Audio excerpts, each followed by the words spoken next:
वार्ता न्यूज, आवाज जनसामान्यांचा। महालिंगी तालुका मागील 4 महिने झाले येथे पाणी नाही। ते आज महिला गावकरी यांच्या वतीने हंडा आंदोलन केले। 2 किलोमीटर अंतरावरून डोक्यावर पाणी आणावं लागत आहे। जे गावकरी दिवाळीपासून स्थलांतर झाले होते ते आता गावात परत येत आहेत। पण 4 महिने वनवास भोगून गावकरी आले, पण गावात पाणी नाही। आंदोलनाला मोठ्या संख्येने उपस्थित राहून ग्रामपंचायत कार्यालय हंडा आंदोलन केले व पाणी द्या अशा घोषणा केल्या। पाणी आमच्या हक्काचं, नाही कुणाच्या हक्काचं। छत्रपती शिवाजी महाराज की जय, बिरसा मुंडा की जय, डॉक्टर बाबासाहेब आंबेडकरांचा जय। मागील 3 ते 4 महिने झालं दाबडी महालिंगी या ठिकाणी पियाला पाणी नसल्यामुळं आज संतापानं महालिंगी येथील सर्व महिला मंडळी व गावकऱ्याच्या वतीनं हंडा आंदोलन इथं ग्रामपंचायत कार्यालय या ठिकाणी आणलेलं आहे।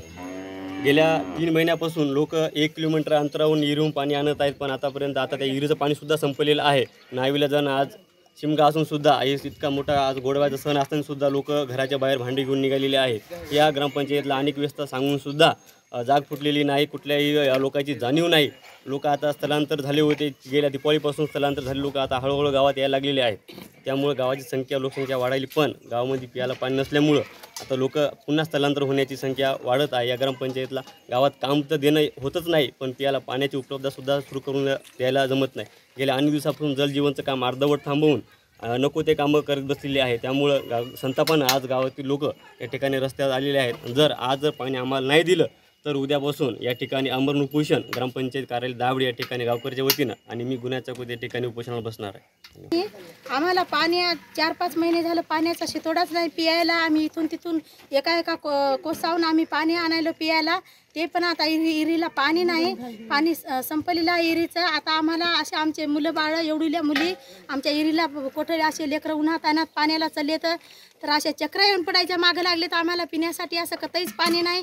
आमच्या इथल्या ग्रामपंचायतच्या लोकांना म्हणलं तर ते म्हणाले तर आता आम्ही काय करा, ग्रामपंचायतला आमच्या पैसाच नाही। असा कसा पैसा नाही आमच्या गावात पाणी पिण्यासाठी? आम्ही का आमचे वावरही का नाहीत?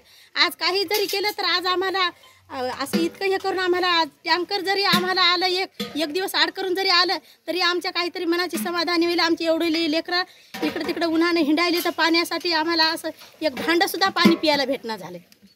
कुठून आणा आम्ही पाणी?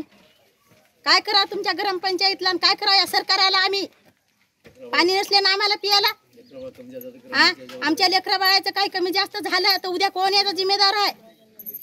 कोण आहे जिम्मेदार? झुंजार वार्ता न्यूज हिंगोलीसाठी जिल्हा प्रतिनिधी गुणाजी चकोते।